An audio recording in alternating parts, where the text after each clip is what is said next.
let's recall the important concepts about radical functions.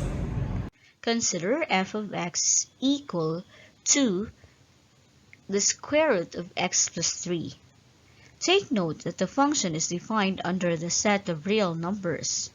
Notice that if we will substitute a number that is less than negative 3, the function is not defined since the result is the square root of a negative number. Recall that the square root of a negative number is an imaginary number. The smallest number that we can substitute for x such that the function exists is negative 3. Substituting negative 3 to x, we will have the square root of negative 3 plus 3. Simplifying, we will have the square root of 0. Simplifying further, we will arrive at 0. 0 is a real number. We can say that the domain of the function is from negative 3 to positive infinity, while the range is from 0 to positive infinity. But this is only true to radical functions having indices which are even numbers.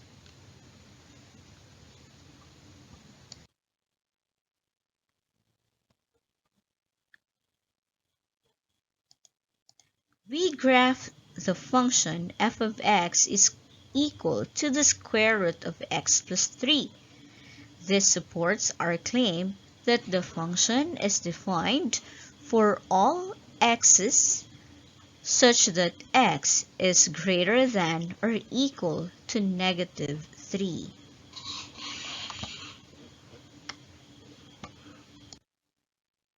This time, let's explore the one-sided limits. Consider the limit of the square root of x plus 3 as x approaches to negative 3.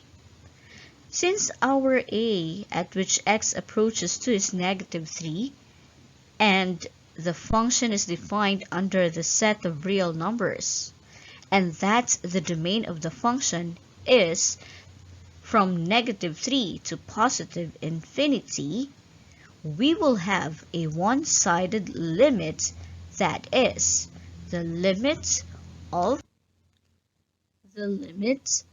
the square root of x plus 3 as x approaches negative 3 from the right. Evaluating the limits of the given function using its graph, we can see that as the value of x approaches to negative 3 from the right is 0.